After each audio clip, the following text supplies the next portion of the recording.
All right, everybody. Hello and welcome. You are listening to Honest to God on 1160 AM, The Quest, Atlanta Catholic Radio. This is episode number 614, and we are excited to be here today. What number is it actually? Don't answer it. 614. 614. We got producer Ben in the house, as always, looking good. Smells great. You can't tell if you're watching, but he does. This room is not going to smell great for long. We got 1, 2, 3, 4, 5, 6, and me in a small room with hot lights, and we're all dudes. And it's gonna be an experience. But we're excited to be here. We're gonna go around real quick and introduce. I think that Luke, you're the only person who's coming back, right? I think so. Yeah. So everybody, give me 5 quick things about yourself, fun facts. Luke, you just have to do 1. Okay. You get grandfathered in, so gotcha. You're good to go. We'll start with Mackenzie's brother. Yes, my name is Cameron. I'm 19. I go to school at Middle Georgia State University, studying in aviation science and management, and I love frosted mini wheats. That was literally the best, most concise 5 we've ever had. I appreciate it. Good job. Yeah. Is that a bad thing? No, that was really good. That was solid. Cool. It's 5 informational things. I was told fun facts. Oh, no. Oh, fun facts. No, I thought all of those were fun, Cameron. I really appreciated that. I appreciate you. Yeah, all right? I appreciate you. Yeah, man. Yeah. Luke, what you got? I am a diehard Braves fan. That'll be my next. I love the Braves. Are they going to do it again this year? I don't know, man. The Mets are actually scaring me for once. Usually they choke by this point, sure. But I don't know. We'll see. That's awesome. My 10-year-old hit his first homer this season, and it's still all we talk about around the house. That's awesome. That's awesome. Yeah. Yes, sir, Kevin. All right. So, I'm Kevin. I went to the University of Alabama. Roll Tide. One of 8 kids. Was born in Minnesota. Raised here in Georgia. Became a man over in Alabama. And then just started a new job working a warranty gig for a home building company. Awesome. And I'm digging the hair, facial hair combo. I mean, you kind of look like my brother. I like that. That's what I was going for. Yeah, brother. Murphy, what you got? So I'm from Atlanta, Georgia. I go to Franciscan University of Steubenville, where I'm studying marketing. I'm a musician, so I work and get gigs up in Pittsburgh mostly. I also just released an album on Spotify, and I've eaten guinea pig. Nice. Not bad. Those Incas. The Incans like the guinea pig. Don't they down in Peru? I was down in Peru on a mission trip, and I talked my friend into getting it because I didn't want to because it sounded gross. Was it good? No, it's terrible. Okay, great. Cool. It's a great call. I got the alpaca. It was the alpaca. You was ate good. the alpaca. I did eat the alpaca. That was delicious. Today's episode is brought to you by Alpaca Meat. Sweet. Find it at your local Peruvian grocery store. And you gotta pitch yourself real quick, Murph. What's the name of the album? Where can we find it? Smoke Dreams, and it's anywhere music is. So YouTube, Spotify, Apple Music, Pandora, you name it. Killer. There. Awesome. Yeah. All right, that's great. So we actually did not schedule this just to pitch Murphy's album. What we're going to talk about today, we just did Finding Mr. Right with the ladies. We're going to do Finding Mrs. Right with you guys today. Like them, you kind of got some homework. The 10 non-physical, that's really important, non-physical things that you find attractive in a woman, and 10 non-physical attributes that you find unattractive. We're not going to have time to get to all 10, so just give me your best 3. We'll start with Cameron, work our way down, and then talk about it. Alrighty, so I would say the first one for me is it might be a little bit controversial, but I'm going to say she does not have to be Catholic. That's the first thing. So wait, the first thing that you find attractive in a woman is the possibility of her not being Catholic? Number one. I was saying, okay. No, let it roll. We can go with it. Okay. I would say the first attractive thing is that she... I think emotional vulnerability is really attractive. I think someone who's she can be open with you. You can have those deep conversations with each other, be honest. I think that's something that's really important, especially in a relationship. Getting that uniqueness with each other. Something that's between you two. Well, going back to the vulnerability thing, sure. I think that there's a lot of women out there who, for whatever reason, our culture is telling them they need to act sort of like a more stoic, manly man. When your end game is to become a high-paid ad executive or something, right? Yeah. And so they put off. It's almost like a non-feminine. It's almost like masculine qualities of, no, I'm tough. I don't need you. Like, why are you opening the door for me? Exactly. That kind of stuff. Yeah. Exactly. And I hate that because I love it when my 22-year-old sister asked me to go get something from the car and it's midnight outside. I think that's awesome. Yeah. I love it. That's my job. That's what I'm supposed to do.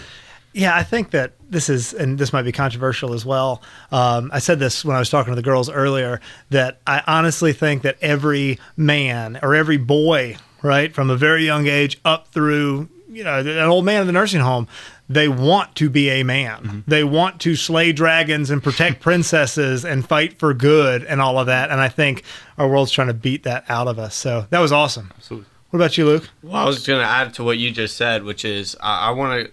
One thing's really attractive to me is a girl that has like the same like principles that I have. That that marriage is the end goal. I'm not saying first date like, hey, you want to get married, but sure. I'm saying that like she's dating for marriage in the sense that this is for the long run. Like this is someone who I want to spend the rest of my life with, and if that's not possible, if we're not on the same page with just the basic principles of a good relationship, of what we believe, of how we believe we should raise a family, or even if we should raise a family, like. I know that's like pretty basic and fundamental, but like nowadays, that's something that isn't as people don't just expect that right away. No, so, totally. I think a lot of people, and that's pretty common in our society now, right? Yeah. You date for fun. And like maybe this turns out, maybe 5 years down the line, we talk about whether or not we want to get married, maybe not. And I talk to a lot of high schoolers about that when they say, hey, do you think I should ask so-and-so out or so-and-so to be my girlfriend? And I always say, no, you shouldn't, because you're 16 and you're going to waste a lot of time and heartache. And that's controversial. I'm not saying all high school relationships are bad, but I am saying that if you're not dating somebody who is interested in like the same things you are and that you see yourself marrying, you're wasting your time, you're wasting their time, especially if we're going to be Catholic and stick by the morals of the faith, right? And you're going to be just hanging out with this person and not acting on all the things that, right? That's a long time. Not having sex with somebody and dating them for 7 years is unnatural and weird. It is. Yeah. Right. Sure. It is. What you got, Kevin? All right, so my big thing might seem obvious. She's got to like me. I thought you were going to say she's got to like the University of Alabama, but I'll take you. That's a big okay. plus. Right. I can't like Auburn, but no, she's got to like me. I can't be changing up like who I am, what I do for a woman, or that's for good. anybody really, but No, that's really good. for a future spouse, no. What about you, Murphy? Yeah. I was like looking at this and I kind of like lumped this into one, but good communication and good conversations. So like to be able to like talk and just like have fun, kind of like what Cameron said, like with emotional vulnerability, but also to be able to clearly and concisely like actually express where you're at with something. So to be able to fully communicate like, okay, this thing frustrates me or this thing was really good, and to actually be able to like understand each other and not just talk for hours about the same things and never understand it, but to be able to have like a clear flow of communication. Yeah, I think there's an emotional maturity element to that too. I don't know why this is still a thing, but it's been a long time. I haven't had a new girlfriend since I was 19, so I'm not super qualified. I married her. She's had 4 of my children, the only 4. So I've been out of the dating world for a while, but I remember speaking to your point, Murphy, it's almost like they were trying to play dumb, like they were trying to act like their head was in the clouds all the time. And I guess that's like a cute thing they think or something, but it really just makes me think you're sort of this vapid, empty, gross person. Yeah. I'd like to have like deep conversations and like fun conversations. Absolutely. Like a whole across the board. Like I take my dad's line. My dad always says he's the deepest shallow person you'll ever meet. And then he laughs and slaps his leg because I know your dad. Exactly, exactly. I like to like flip it up. I'm like, I'm the shallowest deep person. One step closer. But like I'd like to be able to have like good conversations, and then again, like also be able to like communicate how you feel about something. That's killer. All right, give us another one because I think a couple of y'all got away with just one. All right. Yeah. So this is confusing, but my mom and dad always tell this story. When my mom and dad started dating, my dad was like, all right, look, I get up on a table and I start dancing. You can't pull me down. She said, that's fine. You can't pull me up. That's and awesome. So like, okay. And maybe this goes under communication too, but like being able to like be yourself and not let the other person impede you from being yourself, and to not force the other person to be someone else. I like that. Yeah. If you're dating somebody who you're trying to change. I think girls do this more often than guys do, where they're like, I'm going to save him. Like he's broken. Yeah. I'm going to fix all those wounds and I can do it. And now, especially not when you're a teenager in college, young adult, you got all sorts of your own crap you got to work out. You know, you've got so much stuff messed up in you. The last thing you need to be doing is trying to pull somebody else up, right? You need to, I used this line last time, but I think it's true. All right, this is a great quote. You're running towards God, and you're looking and seeing who's keeping up with you, and you're saying, okay, these are my options. These are the people who are actually here, and not somebody who needs to pull me out of a pit, or I'm pulling them out of a pit. You got another one, Kevin? Yeah, so a big one for me, too, is I want a woman that's happy and laid back. Too often you see women that are, or not just women, but people that are just always grumpy, always upset. I can't stand that. Like, I'm a very happy person. Not a whole lot gets me worked up. I want someone who's like that with me. No, absolutely. It's rough when they're not. Can't That's stand killer. it. Okay, good. And you get one more. I think you did two, didn't you, Cameron? I think I did one. You do. All right, we'll go all the way back down the line then. Luke. So this kind of builds on what Murphy was talking about too. Like I don't want the girl to change me and make me a completely different person. I want the girl to make me a better guy. You know, like someone who helps me grow into like the best version of myself. Who you can grow with. Exactly. Not who you're relying on like an emotional crutch to drag you along. Exactly. Right? Yeah. So not like that wrong kind of change, but the good kind of change that makes me the best, again, version of myself. So, and then obviously I'll help her grow as well, but it kind of goes both ways. No, I dig it. I like that a lot. Cameron. So I saw this quote one time, and it said, I don't remember who said it, but it says, if you're not dating for marriage, you're dating for heartbreak. And I think that's absolutely true. So kind of like Luke was saying, but I think what's really attractive is a girl who understands what true love actually is, not, having sex, not doing whatever else that they think, society thinks true love actually is, because there's a lot of misconceptions about that. So I think a girl who really, really knows and desires true love, because you have to desire it too. Well, you left out a leading question. We all need to know the answer now. What is true love, Cameron? Well, so we're told that true love is willing the good of the other. Pay attention, ladies. All right. Yeah, willing the good of the other. But just the little things, loving God, loving Jesus. True love is a pure love, and it's not something that's done through any sort of sin. I know a lot of situations where there's love, but there's also a little bit of sin, but it gets to love. But it takes a little bit of sin to get there. And it's like, everyone sees it like, okay, well, we can tolerate that. It's just a little bit. But even if it takes just that little bit, it's probably not the route you should go. You may get there, you may take a wrong path, and you can still get there. But I think understanding what true love actually is really important, at least from a foundational aspect to form the love from that. No, I love it. I mean, the quote, or not the quote, the definition that I always use is love is willing the good of another for their own sake. Right. Right. And it's self-sacrificial, and it's a lot of times it doesn't mean making you feel good. I say this all the time, and if my wife listens to this show, then I'm sorry, babe, but right. I always love my wife. Right. Love is movement of the will. Of course. Right. I don't always like my wife, just like I don't always like my kids, just like I don't always like my parents or my friends, but I love them because I've made that decision.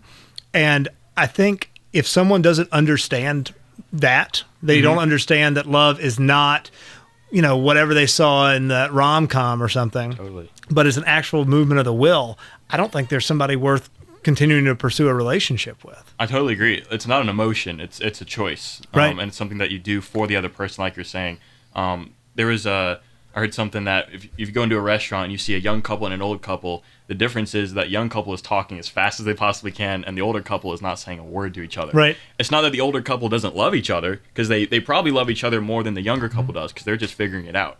But they already know everything about each other, and even just being in their presence is enough for them to love each other. It's not an emotion. They can just sit there eating dinner and not talk with each other. Emotionally, it doesn't matter. But like you were saying, it's willing the good of the other. That is a way better take than mine. That has always just been, they're out of crap to say to each other. They've been doing this for 45 years, and they're just want a moment. Yeah. No, that's really good. Now, one thing that I didn't get to say when I was talking to the girls that I wish I had, but I think is important to go into, and I'd love to hear y'all's thoughts on this. A lot of times, especially in Catholic circles, where people are they're saving themselves for marriage, they're fighting the good fight, they're struggling against all the crap that's being thrown at us all the time. We talk about all these things that we find attractive, and we talk about modesty and holiness and common values and all of this stuff, but we don't usually talk about something that is super important, which is you have to be physically attracted to the other person. Yeah. Exactly. I don't care if homegirl's the most perfect, saintly woman you've ever seen. If there's not a physical attraction there, then you probably shouldn't be testing out that relationship. No, I was just going to add to what you're saying. I mean, we're talking about like, oh, this quality, that quality, this quality. This girl could check, 100 out of 100 boxes, but if there's no physical attraction there, there's probably something wrong. Right. You're spending the rest of your life with this person, and we were made again, body and soul. So personality is not everything, and you have to be physically attracted to this person. Yeah, I mean, my wife is amazing. I love so many things about her. Tomorrow, if she turns into like Two-Face from Batman, okay, that's fine. But I would be lying to you if I didn't say when I was 19 years old and saw her working out in the gym for the first time, if I hadn't been like, I'm going to go talk to her right now.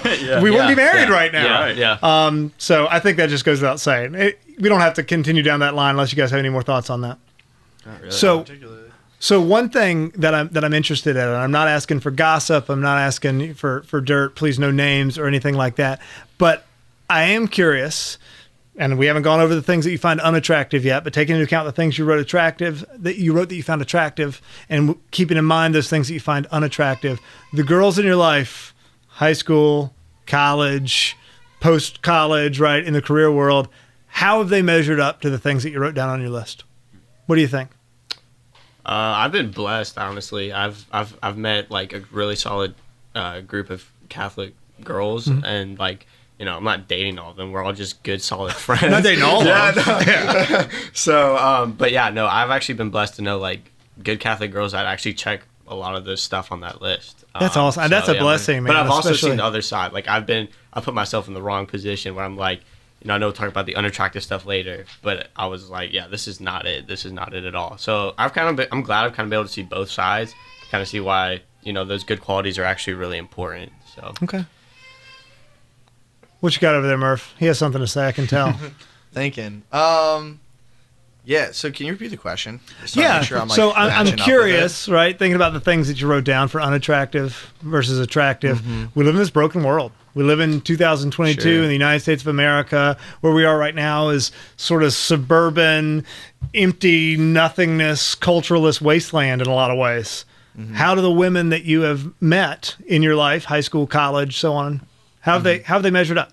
Because I'll be honest with you, you guys, and by you guys I mean males in your rough age bracket from our last conversation, y'all need some work, right? And we do. I mean, guys, totally. And this is not a young people problem, y'all. People my age, people in their 40s, 50s, 60s, we got a lot of grown boys who never actually become men running around. So I'm curious about it from the other end, and it feels uncomfortable talking about it, but I think it's worth doing. Yeah, like if you're like the girls I've dated in the past, I only have pretty much positive things to say about them. But yeah, please don't trash talk your girlfriends on the show. No, but like in terms of like women who I've just gotten to know and like have considered asking on a date and then like decided not to for various reasons, it's like, yeah, there's definitely a lot of brokenness. There's a lot of issues with, and like this isn't like necessarily on them at all. This is more on society. But like I'd say a big one is like, and this is like knowing a bunch of good Catholic girls, and it's reactionary to the culture, but it's over scrupulosity and not being able to actually just enjoy life a little bit.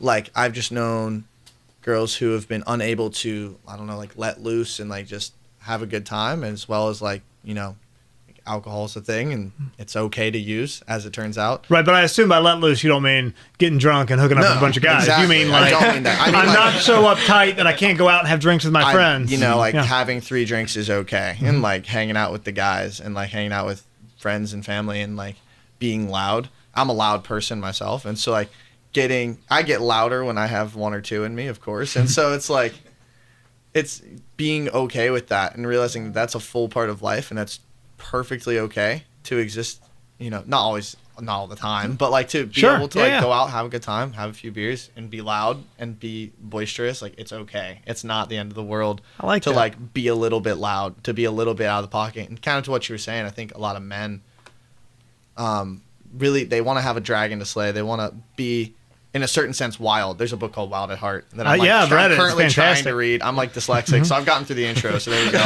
But like the idea that men intrinsically, we want to be wild. And so like when I'm referring to over scrupulosity, I think I'm kind of referring to their inability to understand true masculinity, and that it's not going to look tame all the time. And it shouldn't. Shouldn't. Exactly. And so like, yeah, I guess that would be what I'm trying to say. It's kind of like this, like almost a not understanding. And again, this is on guys and girls, and it's reactionary to the culture. It's also like, just like there's not a lot of true masculinity out there to compare this to. But the idea that like true masculinity isn't always the way they think it's going to look. And sometimes that like they don't respond well to it. No, absolutely. I wish we need to have a whole show just on masculinity and what that looks like. I would love to go down that rabbit hole for a while, because it is absolutely true that it seems like right now your options are big old chest beating, like I'm trying to sleep with all the girls I can, whatever, or like little willow boned, wispy, kind of effeminate guy. And the answer is neither. I mean, I honestly think that if women had never existed, right, if we just like butted off of each other, right, from the beginning of civilization to now, we'd be having a great time, but we'd be living in caves and just like killing each other all the time, like eating raw meat and laughing and like making like fart jokes all the time. I'm hearing a lot of positives and negatives. Yeah. No, some of that's going to be great, but we wouldn't have things like houses or air conditioning or car, right? Because women civilize us in a way that's really good, but to civilize does not mean to feminize. And I think that's important. I'm sorry, I know you had something to say, Luke. Well, yeah, it was basically Murphy hit it pretty good in the sense of like we as a society, as a culture, we don't know like what men are anymore or what women are anymore, and that makes the dating game so hard. And that's one of the reasons we're having an episode on this, because like it was hard figuring out as a man like what did true manhood look like. And I know for the ladies are having the same problem too, like because they feel that they're expected to be this awesome beautiful woman, and that's hard when you have so many different definitions of what that is nowadays. And again, the whole culture like just completely redefined what manhood is, what womanhood is. Now we don't even know what it is, and there's just confusion everywhere, which making this so hard. But I think you were hitting on it when you said that I feel like everyone's presented with an extreme. You have, for the men, you have the toxic masculinity, and then you have the timid man.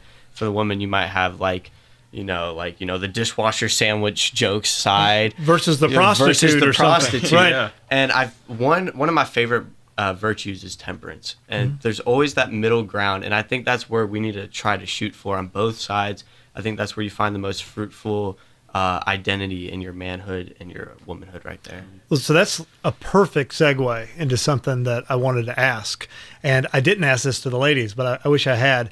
We've talked about a lot of things. We might not have time to get into some of the unattractive features, but how do you find good girls? Because right now, I have no idea. I was talking about this the other day with my wife. I said, baby, if you die, God forbid, I'm literally just going to go live like in a cabin in the mountains alone and eat raw meat. Like I don't know how to date. I've never dated anybody since I left college. And when you hear about dating, you hear about like Tinder and a ton of different apps on your phone.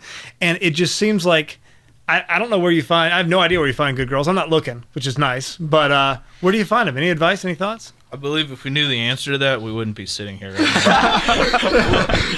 I will say, I think this is going to sound weird at first, but it's like, how do you find good fish? Well, you go where the good fish are. So like, well, where are they, Murph? Yeah, I just think surrounding yourself and like putting yourself in situations where you're gonna run into like-minded people. I don't know.